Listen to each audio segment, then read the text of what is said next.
Hi friends, welcome to KD service channel. இன்றைக்கி இந்த வீடியோவில் என்ன பார்க்க போகிறோன்னா, இந்த போர்வெல் சப் மோட்ரு என்ன ஆகிடுச்சு அப்படின்னா, வெளியிலேயே எடுத்து போட்டாங்க.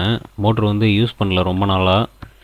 இது இப்போ வந்து பிடிச்சிக்கிச்சு, நல்லா இருக்கா என்னன்னு செக் பண்ணுறதுக்காக கடையில் எடுத்துகிட்டு வந்து கொடுத்துருந்தாங்க. இப்போ ஓப்பனில் சும்மா எடுத்து அப்படியே பாக்ஸில் வச்சுட்டாங்க. ஆனால் உண்மையிலும் சொல்லப்போனால், இந்த மாதிரி வந்து மோட்ரு வந்து நீங்கள் தண்ணியிலேருந்து வெளியில் எடுத்து வைக்கிறீங்க அப்படின்னா, இந்த மாதிரி நீங்கள் பாட்டுக்கும் ஓப்பனில் வந்து போட்டு வைக்கக்கூடாது. திரும்ப வந்து தொட்டிக்குள்ளே தான் இறக்கி வைக்கணும். அப்படி வச்சிங்கன்னா மட்டும்தான் மோட்ரு வந்து தப்பிக்கும். இல்லைனா எப்படி ஆயிருக்குன்றதை இந்த வீடியோவோட கடைசியில் பாருங்கள். ஃபுல்லாக மோட்ரு கழட்டினதுக்கப்புறம் எப்படி ஆயிருக்குன்னு சொல்லி காட்டுறேன். மோட்ரு வந்து ஃபுல்லாக கழட்டிடலாம். 2 சைடும் கழட்டிட்டு எந்த அளவுக்கு ஆயிருக்குன்னு சொல்லி நான் உங்களுக்கு காட்டுறேன் பாருங்கள். வந்து மோட்ரு ஓப்பன் உள்ள தண்ணியில் இறக்கி யூஸ் பண்ணிட்டீங்க அப்படின்னா, கண்டிப்பாக நீங்கள் முடிஞ்ச அளவுக்கு தொட்டியிலே வைக்க பாருங்கள். ஏன்னா உள்ளுக்கு வந்து தண்ணியிலே ஊறணும். மோட்ரு வந்து நீங்கள் வெளியில் வைக்கும் போது என்ன ஆகும் அப்படின்னா, எல்லா போல்ட்டும் வந்து விற்று போகும். எல்லா இரும்பு அப்படியே வந்து தண்ணியில் இருக்கிற வரைக்கும் தான். வெளியில் எடுத்துட்டோம் அப்படின்னா துரு வந்து நிறைய ஏறும். அதனால் முடிஞ்ச அளவுக்கு ஏதாவது தொட்டிக்குள்ளே போட்டு வச்சிட்டிங்கன்னா கூட கொஞ்சம் மோட்ரு வந்து சேஃபாக இருக்கும்.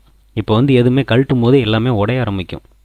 ஆனால் இந்த மோட்ரு ரொம்ப நாள் வெளியில் போட்டு வைக்கல போல். முடிஞ்ச அளவுக்கு ஆனால் கழட்டி எடுத்துட்டோம். கழட்டி எடுத்ததுக்கப்புறம் தான் வேறு ஒரு பிரச்சனை வந்திருந்தது. அது என்ன காரணம்னா, நான் ஏற்கனவே உங்களுக்கு சொல்லியிருக்கேன். அந்த தான் காரணம். நீங்கள் வந்து இப்போ வீடியோவில் பார்த்தீங்கன்னா, அதை நான் மோட்டரை வந்து ஃபுல்லாக கழட்டும் போது உங்களுக்கு அந்த என்ன பிரச்சனைன்னு தெரியும். நான் எதுக்காக ஏற்கனவே ஒரு வீடியோவில் சொல்லியிருக்கேன். அது வந்து ஏங்கிறது உங்களுக்கு இந்த வீடியோவில் தெளிவாக தெரியும். ஃபுல்லாக கழட்டிடலாம். பின்னாடி பாருங்கள், இந்த இது வந்து பட்டையை வந்து டைட் வைக்கிறதுக்கு கொடுக்குற இது. அது பாருங்கள், மேலே இருக்கவும் எந்த அளவுக்கு அரிச்சிருக்கு அப்படிங்கிறத பாருங்கள். கழட்டிட்டு காமிக்கிறேன் பாருங்கள். இப்போ பார்த்தீங்கன்னா தெரியும், போல்ட்லாம் சுத்தமாக அரிச்சு போய் இதெல்லாம் வந்து நான் திரும்பவும் கேஸ் வெளியில் கொடுத்து கழட்டோம்னா கூட இந்த வெயிட் தனியாக அது பாட்டுக்கும் வெளியில் இதாகிடும். சுத்தமாக உடஞ்சே போயிடும். அந்த அளவுக்கு ஆகிடுச்சு. எந்த அளவுக்கு துரு ஏறி எப்படி பிடிச்சிருக்குன்னு பாருங்கள். இந்த மாதிரி தான். அதனால தான் தண்ணியில் இருக்கிற மோட்டரை வெளியில் எடுத்து போடக்கூடாது. வெளியில் எடுத்து போட்டால் இந்த அளவுக்கு ஆகுன்றதுனால தான் வெளியில் போடாதீங்கன்னு சொல்கிறேன். சரி, மோட்டரை வந்து ஃபுல்லாக கழட்டிடுறேன். கழட்டிட்டு உங்களுக்கு ரோட்ரு எல்லாம் எப்படி இருக்குது என்னன்னு சொல்லிட்டு உங்களுக்கு காட்டுறேன்.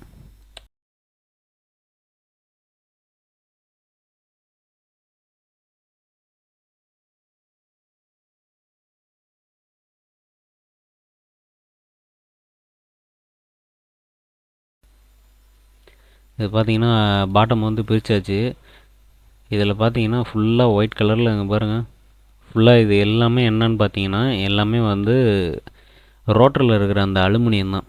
அப்படியே தண்ணியில் யூஸ் பண்ணாமையே இருக்கவும், சுத்தாமையே இருக்கவும், ரோட்ரு வந்து அலுமினிய ரோட்டருங்கிறதுனால எல்லாமே அப்படியே தண்ணியோட தண்ணியாக அப்படியே அரிச்சிட்டுச்சு அப்படியே சுத்தமாக. இதுக்காக தான் நான் சொல்கிறேன், உங்களை இப்போ வர ரோட்டரில் மேக்ஸிமமாக காப்பர் ரோட்டர் தான் வைக்கிறாங்க. இந்த மாதிரி பிரச்சனையெல்லாம் அவங்க ஃபேஸ் பண்ணுவோம். இப்போ ஆக்சுவலி எல்லாருமே இப்போ வந்து கொஞ்சம் தெளிவாயிட்டதுனால காப்பர் ரோட்டர் தான் கேட்குறாங்க. அதனால் எல்லாருமே இப்போ காப்பர் ரோட்டர் தான் வச்சுக்கிட்டு இருக்காங்க. இது வந்து பார்த்திங்கன்னா, மோட்ரு வந்து ரன் ஆகிக்கிட்டே இருந்ததுன்னா ஒன்றும் ஆகிடுக்காது. இப்போ ரன் ஆகாமல் அப்படியே எடுத்து வச்சுட்டாங்கவும் அப்படியே அந்த இடத்துல நின்று தண்ணி நின்று அப்படியே கொஞ்சம் கொஞ்சமாக ரோட்டரை வந்து அரிக்க ஆரம்பிச்சிச்சு. தண்ணியில் போட்டிருந்தா இரும்பே அரிக்கும் தெரியுங்களா? அந்த மாதிரி ரோட்டர் வந்து அலுமினியம் தானே, அதனால் வந்து அது வந்து நல்லா அரிக்க ஆரம்பிச்சு. இதே காப்பராக இருந்தால் ஒன்றும் ஆயிருக்காது. ஆனால் பாடி ஃபுல்லாக மேலே இருக்கிறதெல்லாம் உடஞ்சது பார்த்திங்களா? அது மாதிரி இது எல்லாமே உடஞ்சிருக்கும். முடிஞ்ச அளவுக்கு இன்னமும் லோக்கல் மோட்டரில் ஒரு சில மோட்டரில் போட்டுட்டு தான் இருக்காங்க. சப்போஸ் நீங்கள் லோக்கல் மோட்ரு வாங்குற மாதிரி இருந்தால் காப்பர் ரோட்டர்னு சொல்லி கேட்டு வாங்கிக்கிங்க. அப்போ தான் இந்த மாதிரி எந்த பிரச்சனையும் இல்லாமல் இருக்கும். இது ரன்னிங்லேயே இருந்திருந்தாலுமே கொஞ்சம் நாளில் வந்து அலுமினியம் ரோட்டர் போயிருக்கும்.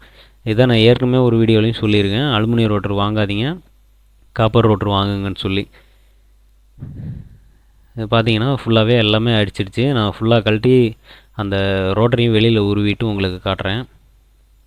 ஃபுல்லாக இப்போ இந்த மோட்ரு வந்து நம்ம ரெடி பண்ணோம்னா செலவு வந்து அதிகமாகும். இது ரெடி பண்ணுறதுக்கு இன்னொரு மோட்டரே வாங்கிட்டு போயிடலாம். அந்த அளவுக்கு தான் செலவாகும். ஏன்னா இப்போ பார்த்தீங்கன்னா கோயம்புத்தூர்லாம் நீங்கள் வாங்கினீங்க அப்படின்னா 8 ரூபாய்க்கு கூட 1.5 HP சப்மர்சிபிள் போர்வெல் மோட்டர் கிடைக்கும்.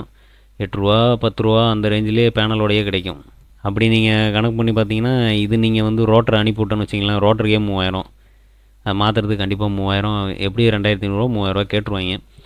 அது இல்லாமல் வைண்டிங்கும் மாற்றி தான் ஆகணும். ஏன்னா இந்த அளவுக்கு இருக்கும்போது வைண்டிங் வந்து கண்டிப்பாக அப்படியே போட்டோம்னா ஓடாது. இவ்வளோ நாள் கழட்டி போட்டதுனால. வைண்டிங் ஒரு 2000ரூவான்னு வச்சுக்கிட்டாலும் 2000ரூவா 2500ரூவான்னு வச்சுக்கிட்டாலும் இதுவே 5000ரூவா வந்துருச்சு. இதில் பின்னாடி அதெல்லாம் உடஞ்சி போயிருக்கு வேறு, அது கேஸ் வெல்டுக்கு போகணும் அப்படி இப்படின்னு செலவு பண்ணிங்கனாலுமே இது செலவு பண்ணுற அளவுக்கு ஒர்த்தே கிடையாது. இந்த ரோட்டரை பார்த்தீங்கன்னா எந்த அளவுக்கு அரிச்சிருந்துச்சுன்னு பார்த்தீங்களா? இதுதான் வந்து பாருங்கள் எந்த அளவுக்கு இருக்குது பாருங்கள். அந்த ரோட்டரை அரிச்சு வந்தது. இது கோருகிறு எல்லாமே கொஞ்சம் இதாக தான் இருக்குது. இது வந்து வேலை செய்ய முடியாது. வேலை செய்கிறத விட புதுசாக வாங்கிட்டு போயிடலாம்.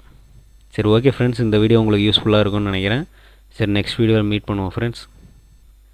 தேங்க்யூ.